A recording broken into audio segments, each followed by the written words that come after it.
안녕하세요. 전남대학교 5.18 연구소 전임연구원 박경섭이라고 합니다. 오늘 제가 할 이야기는요, 광주 공동체와 마을을 만드는 것이라는 내용으로 강연을 할 예정입니다. 강연에서는 세 가지 정도 얘기를 할 텐데요. 첫 번째는 왜 사람들이 공동체를 얘기를 할까? 그러니까 현대사회가 각박하다고 그러고 이기주의, 개인주의 얘기를 많이 하죠. 먹고 살기도 혼자 바쁜데 왜 공동체가 필요한가에 대해서 첫 번째는 공동체 개념을 중심으로 말씀을 드릴 거고요.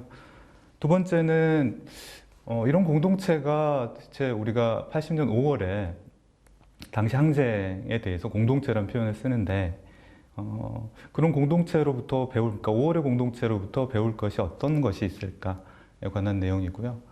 세 번째는 그러면 우리가 지금 만들고 있고 만들려고 하는 공동체는 어떤 것이고 또 어떤 방향으로 나아가야 할 것인가에 대해서 말씀을 드릴까 합니다. 첫 번째, 왜 공동체일까라고 하는 거는요. 그러니까 현대사회 여러 가지 문제들이 있죠. 그러니까 복지라든가 그리고 일자리 문제라든가 불평등 문제라든가 건강 문제라든가 여러 가지 문제들이 있는데 보통 이 문제들을 해결하는 주체는 방법은 국가가 해결을 하거나 아니면은 시장에 맡기거나 그런 얘기들을 해왔었죠. 근데 최근에는 아마 이 사회 문제를 해결하는 내지는 이런 불평등 문제, 도시 문제를 해결하는 주체로 사회를 얘기하기 시작했습니다.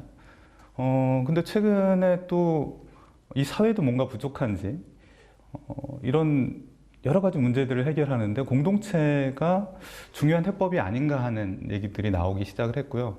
특히 2000년 이후에는 마을 공동체 만들기 사업을 국가나 이제 지방자치단체가 지원을 하면서 곳곳에서 이제 공동체, 마을, 또 마을 만들기 얘기를 많이 들을 수가 있습니다. 그런데 복지 문제나 건강 문제를 과연 마을에서 공동체에서 해결할 수 있는 걸까라는 또 의구심도 있죠. 그러니까 마을에서 공동체 구성원이 아이들을 돌보고 또 노인들의 복지를 해결하는 게 과연 주민들이 공동체가 해야 되는 일일까? 그리고 마을에서 분쟁이나 갈등이 생겼을 때도 최근에는 시에서 마을 소통방이라는 걸 운영하고 있는데요. 그런 갈등과 분쟁도 공동체나 주민들이 해결하는 게 맞는 것일까? 그런 의문 또한 있습니다. 그리고 최근에 어쨌든 공동체란 말을 여러 가지 형태로 얘기를 하는데 사실은 공동체에 관한 얘기는 지금 사람들이 먹고 살기 바쁜 문제, 그리고 자기 몸 하나 건사하기 힘든 문제, 그리고 언제 또 직장에 세고될지, 또 언제 일자리를 또 갖게 될지 그런 고민들하고 사실은 좀 맞닿아 있다고 할 수 있을 것 같습니다. 그럼 우선 우리들은 좀 그런 고민을 해볼 필요가 있는데요. 그러니까 공동체란 뭘까? 또 여러분들이 공동체라는 말을 들으면 어떤 이미지 내지는 어떤 단어를 떠올리는가에 대해서 좀 생각을 해볼 필요가 있습니다. 여러분들 어떤 이미지를 떠올리시는가요? 나눔, 협동, 돌봄, 호혜성 그런 얘기들도 하죠.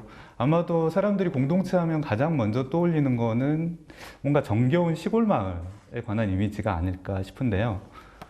근데 모든 사람이 그런 이미지를 갖고 있을까 하면은 제가 최근에 학생들이나 또 청년들하고 만나서 얘기를 해보면은 공동체에 대해서 과연 그렇게 좋은 이미지만 갖고 있는 건 아니더라고요.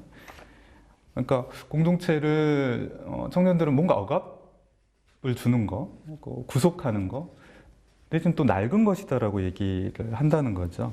그래서 누구한테는 어쨌든 좋고 긍정적인 이미지고 사회 문제를 해결하는데 공동체가 의미가 있다고 얘기를 하지만 또 어떤 사람들한테는 되게 불편한 것 또한 사실이죠.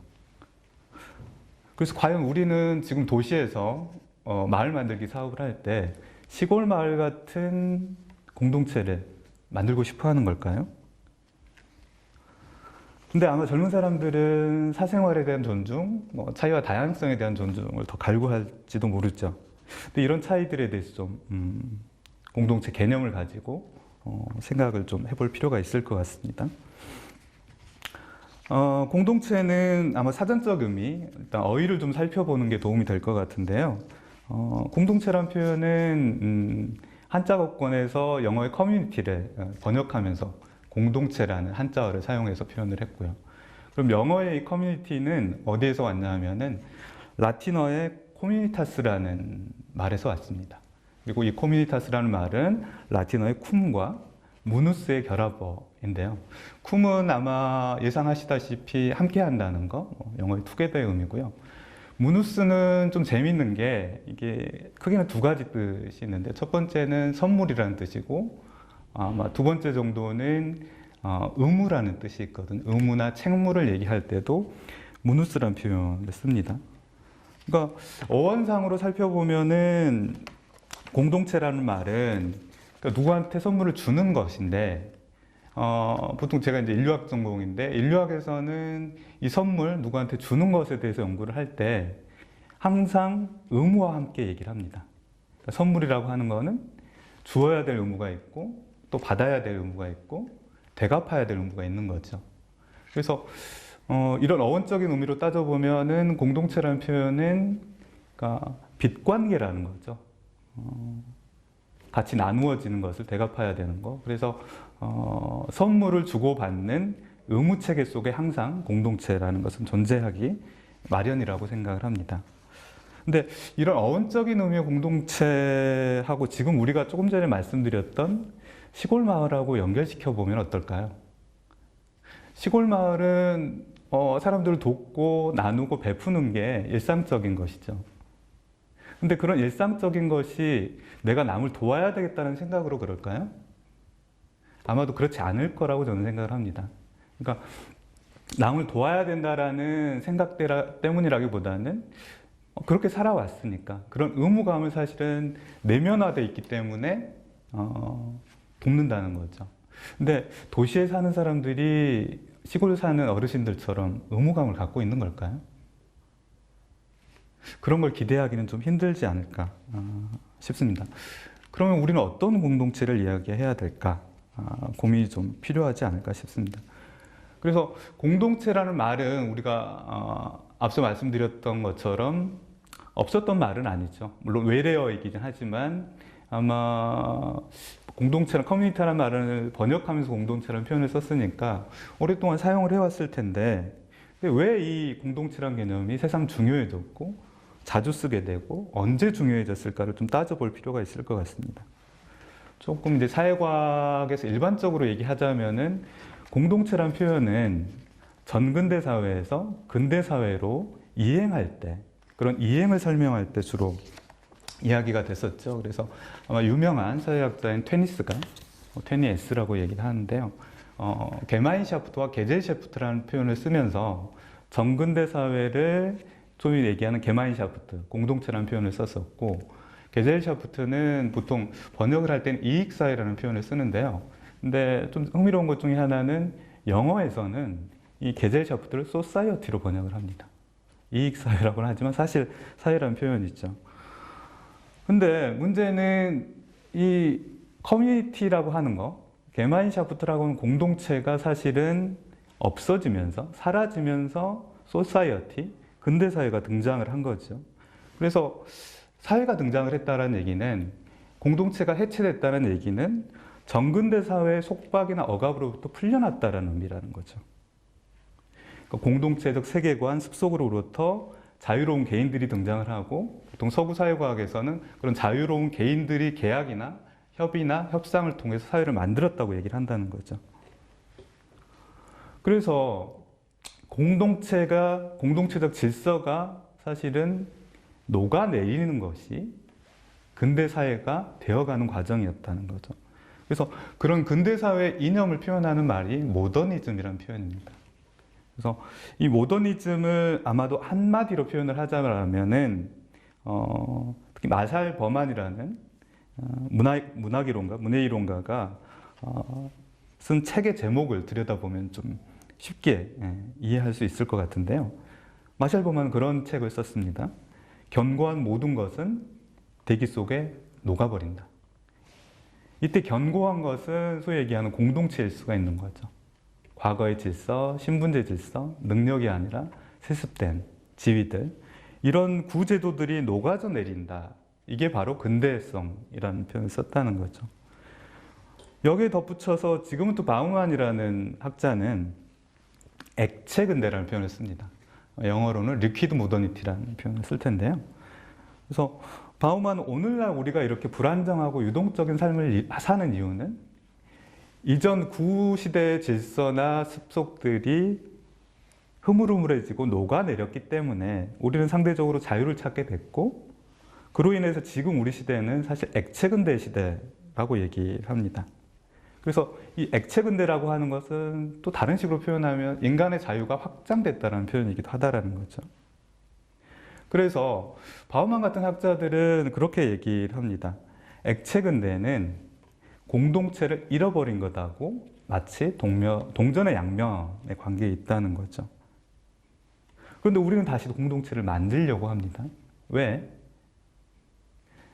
액체 근대 시대의 고통 중에 하나는 사람들이 이전에 기댔던 가치, 제도, 습속 이런 것들이 녹아져 없어지게 되면 우리는 불안해하죠.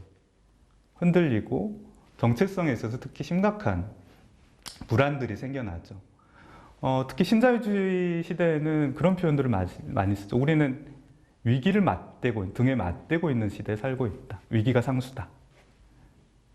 그래서 아시다시피 특히 한국은 1997년 IMF 이후에 계속해서 신자유주의 정책을 몸소 체험해 왔었죠. 그러니까 민영화라든가 구조조정 이름이란 하에 유연화라든가 규제 철폐, 자본시장 개방. 근데 그런 것들이 불러온 결과 자체가 여러 가지 고통을 겪었지만 아마 사람들은 개별적으로 가장 힘들었던 건 너무 불확실하다라는 거죠. 안정을 찾고 싶어하는 욕구들이 점점 강해지고, 그만큼이나 그렇기 때문에 사람들은 뭔가 기댈 곳, 또 의지할 만한 정체성이 필요하게 됐던 거죠. 그래서 공동체가 필요하게 된 것이다라고 얘기를 할 수 있을 것 같습니다.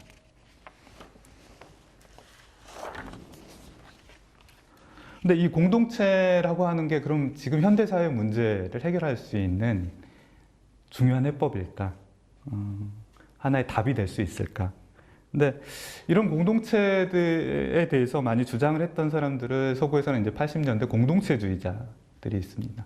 특히 자유주의를 공격을 하면서 공동체주의자들이 등장을 했는데, 근데 이 좀 전에 말씀드렸던 그런 공동체가 필요하고 공동체가 사회 문제를 해결할 수 있다라는 공동체주의자들에 대해서 만만치 않은 비판들이 있었습니다. 특히 아마 자유주의자들이 제일 먼저 그런 얘기를 했을 텐데요. 공동체라고 하는 거는 자유를 억압하고 편협성을 조장할 수가 있다는 거죠. 일종의 공동체는 또 하나의 족쇄가 될 수 있다는 비판이 있습니다. 그리고 바우만, 좀 전에 말씀드렸던 지그문트 바우만 또한 공동체에 대해서 이야기를 할 때, 물론 이제 바우만은 자유주의자냐 공동체주의자냐 이렇게 딱 부러지게 얘기를 할 수는 없지만, 바우만 또한 비슷한 얘기들을 해요. 공동체에는 역설이 있는데, 공동체주의자를 공동체를 얘기하고 이게 필요하고 선한 것이다라고 얘기를 하지만 구체적인 그림이 없다는 거죠. 우리가 주변에서 공동체라고 할 만한 것을 경험하거나 느껴본 적이 있을까? 별로 없다는 거죠. 그렇다면 우리는 공동체를 새로 만들어야 할 텐데, 또 공동체주의자들은 개인에 대해서 개인주의나 이기주의, 개인의 이기심이 사회를 좀 더 낫게 만들이라고 생각을 하지 않거든요. 근데 문제는 공동체가 지금은 없기 때문에 공동체를 만들어야 한다면 이 또한 개인들의 선택에 의존할 수밖에 없다는 거죠. 개인이라는 표현을 공동체주의자는 별로 좋아하지 않지만 역설적이게도 개인의 선택, 개인들의 의지, 개인들의 행동이 아니고서는 우리가 공동체를 만들 수가 없다라는 거죠. 그렇기 때문에 필립 에코헨 같은 학자는 그렇게 얘기를 해요. 공동체를 이야기하는 사람들이 공동체를 이야기하는데 자기가 들어보면 이게 약간 감옥 같다. 정신병동 아니냐, 고아원 아니냐 이런 얘기를 하죠. 왜 그런 얘기를 하냐면은 자유주의 입장하고 좀 비슷할 수 있는데요. 공동체주의자들 한 번도 자유나 해방의 가능성을 얘기해 본 적이 없다라는 거예요. 항상 공동체주의자는 안전에 대해서 얘기를 해왔다는 거죠. 그래서 모르겠습니다. 이상적인 얘기일 수는 있겠지만 그럼 자유하고 안전히 같이 갈 수는 없을까? 이게 이상적인 걸까? 생각보다 가까이에 이 해답이 있습니다. 그게 바로 1980년 5월 광주라고 저는 생각을 합니다. 광주하고 공동체 얘기를 하면 광주 공동체라는 표현도 썼었죠, 우리가. 어떤 이미지가 떠오르시나요? 주먹밥? 헌혈? 근데 아마 사회과학을 공부한 사람이라면은 절대 공동체라는 표현을, 그런 단어를 떠올리지 않을까 싶습니다. 5.18 연구에서 많은 사람들이 인정하는 가장 중요한 책 중에 하나인 최정훈 교수의 5월의 사회과학이라는 책에서, 최정훈 교수는 많은 사람들이 5.18에 대해서 얘기를 하지만 어떻게 그런 막대한 공수부대 폭력 앞에서 사람들이 맞서 싸울 수 있었을까? 저항하고 항쟁하면서 어떻게 공수부대를 광주에서 몰아낼 수가 있었을까? 어떻게 승리할 수 있었을까? 이거를 사실은 설명하는 것이 사실 상당히 중요한 문제라고 얘기를 합니다. 어떻게 폭력 앞에서 사람들은 공포감을 갖죠. 그래서 공수부대는 일종의 폭력극장, 말도 안 되는, 말도 형용할 수도 없는 폭력을 썼고 사람들은 어마어마한 공포를 느꼈죠. 그래서 지극히 정상적인 상황이라면 사람들은 도망가야 맞는 거죠. 근데 광주는 총칼로 무장한 군인들 앞에서 도망가지 않고 계속 싸웠다는 거예요. 이걸 설명할 방법이 쉽지는 않습니다. 그래서 최정훈 교수가 떠올렸던 거는 아마 이런 상황들, 어떻게 광주 사람들은 같이 싸우고 이겼을까를 설명하기 위해서 절대 공동체라는 표현을 쓰게 됩니다. 그래서 절대 공동체를 설명하는 최정훈 교수의 문장을 좀 살펴보면요. 최정훈 교수는 이렇게 쓰고 있습니다. 5.18이 우리 근대사뿐만 아니라 인류 역사에서 가장 갖는 의미의 핵심은 이 절대 공동체의 체험일 것이다. 그곳에는 사유재산도 없었고 목숨도 내 것 내 것이 따로 없었고 시간 또한 흐르지 않았다. 그곳에는 중생의 모든 분별심이 사라지고 개인들은 융합되어 하나로 존재했고 공포와 환희가 하나로 얽혀졌다. 이 표현을 들으면은 뭔가 시적인 것들이 있죠. 근데 아마 이렇게밖에는 표현할 수 없었을 거라고 생각을 해요. 왜냐하면 당시 항쟁에 참여했었던 분들 얘기를 들어보면은 어떻게 싸울 수 있었고 어떻게 이겨낼 수 있었는가? 자기 목숨이나 생명이 위험한 줄 알면도 불구하고 어떻게 싸울 수 있었는가 얘기를 들어보면은 의외로 별다른 얘기가 나오질 않습니다. 그래서 사람들은 혼자서는 안 될 싸움일 수밖에 없었다는, 혼자서는 이길 수도 없는 싸움이었고, 그래서 체험했었던 많은 사람들이, 시민군들도 마찬가지지만 되게 꿈 같았다라고 얘기를 해요. 같이 싸우고 같이 이겼던 과정이 너무 신기하고 꿈 같았다. 그리고 그때를 또 표현하는 사람들이, 많은 사람들이 자기를 설명하는 방식, 제정신이 아니었다라는 표현을 써요. 그 표현이 뭘까? 왜 제정신이 아니었을까? 사실 그런 것들을 설명하는 것이 지금 우리가 5월 정신을 계승하는 거라고 생각을 합니다. 그리고 같이 애국가를 부르면서 많은 사람들이 그렇게 얘기해요. 그러니까 목이 막히고 눈물이 나고 너무너무 기뻤다는 표현도 동시에 해요. 그러니까 무슨 슬프고 기쁜 거, 그게 한데 어우러졌고, 그래서 뭔가 전체적으로 하나 된 느낌을 갖게 됐다는 거죠. 그런 경험을 표현을 할 때 최정훈 교수가 썼던 표현이 절대 공동체라는 표현이 아닌가 싶습니다. 여전히 우리는 더 설명해야 되고 더 찾아야 될 것들이 많이 있겠죠. 근데 어쨌든 절대 공동체를 경험한 사람들은 다 삶이 달라지게 됩니다. 구두를 닦았었던 사람들, 그리고 그냥 청소를 했던 사람들, 또 학생들도 삶 자체가 달라져 버렸던 거죠.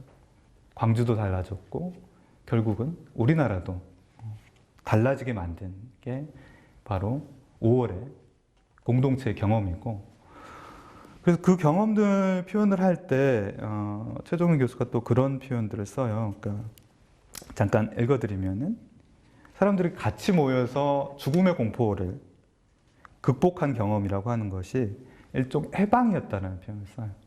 아까 제정신이 아니었다. 나로 갇혀있는 사람으로는 싸울 수도 없었기 때문에 내가 해방되면서 같이 싸웠기 때문에 이길 수 있었다는 거죠. 그래서 우리가 5월 광주의 공동체라고 하는 것을 배울 수 있는 거는 공동체는 사람을 변화시킬 수 있는 가능성을 항상 갖고 있다는 거죠. 또 하나는 아까 말씀드렸던 것처럼 공동체는 단순히 안전지향성의 문제가 아니라 서로 안전한 문제가 아니라 자유와 해방으로 나아갈 수 있는 공동체가 있다는 거고 그걸 보여준 것이 바로 5월의 광주였다라고 생각을 합니다. 그래서 제가 좀 주목한 책 중에 하나는 로버트 니스벳, 신보수주의자의 대표자라고 얘기를 하죠. 로버트 니스벳의 공동체를 향한 추구라는 책입니다. 1953년에 쓰여진 책인데요. 이 책에서 니스벳은 그런 얘기를 해요. 그러니까 복지국가를 일종의 악이라고 규정을 하고요. 지역생활을 하고 지역생활을 꾸려가는 공동체야말로 지금 우리 문제를 해결할 수 있는 중요한 공간이다 내지는 제도라고 얘기를 한다는 거죠. 그래서 니스벳의 이 책은 소위 얘기한 신보수파의 성경 같은 책이 됐죠. 그래서 빈민들도 가난한 사람들도 스스로 공동체를 만들어서 노력하면 삶이 더 나아질 수 있다라고 얘기를 한 거죠. 그리고 보수당 정권 얼마 전에 실각하긴 했습니다만은 영국의 데이비드 캐머런 총리도 빅소사이어티라는 표현을 써요. 그 표현을 쓴 이유는 기본적으로 신자유주의자가 됐든 뭐 현대 보수주의자가 됐든 간에 작은 정부를 싫어하죠. 그래서 작은 정부가 아니라 큰 사회 얘기를 합니다. 이런 사람들은 특히 영국에서는 빅소사이어티 얘기를 하면서 지역 공동체 장점과 미덕을 강조를 하고 공동체에 살고 있는 내지는 공동체를 이루는 빈민들이나 가난한 사람들이 복지국가로부터 받는 것보다 지역의 자원봉사자들한테 받는 것이 훨씬 더 크다라고 강조를 한다는 거죠.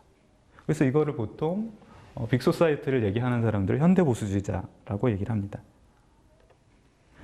근데 이런 소위 얘기하는 현대보수주의자들 내지는 공동체주의적 보수주의자라고 부르는 사람들이 얘기하는 거하고 지금 마을 만들기하고 얼마나 비슷하고 또 얼마나 차이가 나는 걸까요? 이 공동체적 보수주의자들은 그런 얘기들을 합니다. 이 작은 공동체, 큰 사회를 구성하는 작은 공동체는 자립적이고 자율적일 수 있다고 생각해요. 좀 더 열심히 노력하면, 자립하면 성공할 수 있다고 얘기를 하는 거죠. 근데 여기에 비해서 소위 얘기하는 사회적으로 좌파인 사람들은 대단히 회의적으로 생각을 합니다. 왜냐하면 자본주의 사회에서 독립적인 경제 단위가 가능해? 온당한 비판이죠. 마을에서 자율적으로 뭔가를 만들고 생산하고 소비를 하는 게 가능할까? 그렇기 때문에 일종의 사회적 좌파가 고민하는 거는 공동체 운동이나 공동체 활동을 부정하는 것이 아니라 공동체라고 하는 것이 제대로 작동하기 위해서는 경제적 심장이 필요하다고 얘기를 하는 거죠. 경제적 심장이 내지는 사회적 경제에서 얘기를 하는 지역 순환 경제가 있어야 소위 얘기한 최소한의 자율성 내지는 자본주의 시스템하고 맞물리거나 그 속에서 살아남을 수 있는 가능성이 있다는 거죠. 그래서 조금 전에 말씀드렸던 공동체에 대한 개념, 또 공동체에 대한 비판들, 또 마을 만들기에 대한 회의적인 시각들 이런 것들을 검토해 보면은 저는 한 5가지 정도의 일종의 방향성, 마을 만들기, 공동체 만들기에 방향성이 있다라고 생각을 합니다. 그래서 첫 번째는 공동체 경제를 저는 만들어야 된다고 생각합니다. 좀 전에 말씀드렸던 것처럼 사회적 좌파가 생각했었던 공동체를 튼튼하게 뛰게 만들 수 있는 경제적 심장이 필요하다는 거죠. 그래서 타자를 위한 경제는 있다라고 하는 책에서는 공동체 경제를 여러 가지 방식으로 설명을 하는데요. 첫 번째는 다 함께 평등하고 훌륭하게 생존하자. 두 번째는 사회와 환경의 건강이 증진되는 방향으로 잉여를 분배하자. 세 번째는 우리뿐만 아니라 타인의 안녕을 위하는 방식으로 관계를 맺자. 네 번째는 지속 가능하게 소비하자. 다섯 번째는 우리의 공유재를 우리가 잘 보살펴야 된다. 여섯 번째는 미래 세대한테 투자를 하자. 그래서 이런 고려사항들을 중심으로 한 경제, 이윤 중심의 시장 경제가 아니라 이런 윤리적 고려사항을 중심으로 한 경제를 공동체 경제라고 부릅니다. 그래서 이런 공동체 경제를 우리가 상상하고 만드는 과정이 바로 공동체가 돼가는 과정일 수가 있다는 거죠. 두 번째는 공동체 토대를 침식하는 가장 중요한 사회 문제 중에 하나는 불평등과 차별입니다. 특히 로버트 퍼트넘이라는 나홀로 볼릭이라는 책 때문에 아주 유명한 학자죠. 특히 사회적 자본의 여러 가지 데이터, 자료들을 통해서 훌륭하게 입증해낸 사람인데요. 로버트 퍼트넘은 그런 얘기를 합니다. 불평등이 확대되면 사회적 자본은 감소한다는 걸 입증을 하는 거죠. 그래서 부나 권력이 소수에게 집중되고 부와 권력이 격차가 생기면은 사람들의 참여의식이라든가 공동체로 통합되는 것 자체가 크게 훼손된다는 거죠. 그래서 물론 이제 불평등과 차별의 문제는 주민들만 해결할 수 있는 문제는 아니죠. 같이 좀 고민하고 해결해야 될 문제고 1차적으로 아마 동네에서 주민자치위원회에서 그 구성 자체를 민주적으로 하고 의사결정에 있어서도 차별이 없어야 된다. 그런 것에서부터 출발할 수 있지 않을까 생각을 합니다. 그리고 세 번째는 공적인 공간들을 만들고 유지하고 강화하는 것이 공동체의 토대가 된다고 생각을 합니다. 파커 파머라는 유명한 미국의 사회운동가는 그런 얘기를 하죠. 민주주의 사회의 뚜렷한 특징 중에 하나는 공적인 삶의 튼튼함이라고 얘기를 합니다. 그래서 그것 없이는, 공적인 삶이 없이는 민주주의 또한 없다라고, 지탱될 수 없다라고 얘기를 하는 거죠. 그러면서 파커 파머가 얘기하는 이 공적인 장소로 사료를 드는 것 중에 흥미로운 것 중에 하나는 영국의 펍이라는 장소를 아시죠? 사람들이 모여서 동네 선술집 같은. 근데 여기서는 타인들이 환대받고 사실 좀 평등한 공간이죠. 그리고 이런 공적 공간이 많이 생겨나고 많을수록 여기서 공동체가 자라날 가능성도 크다라고 생각을 합니다. 좀 구체적으로 얘기를 하면은 제가 월산동에서 마을금 만들기 사업을 돕고 또 같이 하면서 봤었던 중요한 장소 중에 하나가 평상이었습니다. 조그만 평상, 큰 평상, 다양한 평상들이 있는데 이 평상들은 누가 만들어서 그 자리에 놓은 건데 사실 그 평상은 누가 타인들이 와서 낯선 사람이 온다고 해서 쫓아내는 공간은 아니죠. 그래서 저는 평상이야말로 도시에서 볼 수 있는 작은 공적 공간이라고 생각을 합니다. 그런 공간들이 많으면 공동체 또한 활성화될 가능성이 있겠죠. 네 번째는 사회적 자본 얘기인데요. 그냥 사회적 자본이 아니라 차이와 다양성을 존중하는 사회적 자본이 필요하다는 거죠. 사람들 신뢰하고 돌보는 것은 중요한 가치입니다. 근데 타인한테 관심을 보이고 돌본다는 얘기는 중요한 미덕이긴 하지만 사실 인정하고 오지랖은 종이 한 장 차이일 수가 있다는 거죠. 어떤 사람들한테는 챙겨주는 것이 부당한 간섭, 사생활 침해로 생각될 수가 있다는 거죠. 그래서 개인의 사생활을 존중하고 차이와 다양성을 인정하는 공동체를 만들기 위해서는 다양성을 존중하는 사회적 자본이 필요하다라고 얘기할 수 있을 것 같습니다. 그리고 마지막으로 제가 강조하고 싶은 거는 공동체는 재미없어서는 안 된다라고 생각을 합니다. 특히 젊은 사람들한테는 그렇죠. 따분하고 답답하고 뭔가 억압하고 규칙이 많고 이러면은 흥미를 느끼기 힘들죠. 특히 리처드 세넥 같은 학자는 그래서 그런 얘기들을 많이 해요. 공동체적 협력 경험이 즐거워야 지속 가능하다는 얘기를 한다는 거죠. 그래서 최소한 공동체는 재미가 없을 수는 있지만 진지한 즐거움을 약속해 줄 수는 있다라고 얘기를 합니다. 그래서 저는 공동체의 중요한 덕목 중에 하나가 같이 했을 때 즐거운 것, 협력했을 때 기쁜 것, 이런 경험들을 확장해 나가고 그런 경험들이 쌓이고 공감이 돼야 공동체가 좀 더 재밌고 활성화되지 않을까 생각을 합니다. 5가지가 너무 어렵긴 하죠. 그래서 이거는 마을 활동가, 공동체주의자, 공동체를 만들려고 하는 사람들의 고민만은 아니라고 생각을 합니다. 그래서 이 중에 하나에서 시작할 수도 있고요. 그리고 매력적인 공동체, 모두가 좀 기쁘게 참여하는 공동체를 만들기 위해서 꼭 필요한 고민이 이 5가지라고 생각을 합니다. 예, 이만 강연을 마치겠습니다.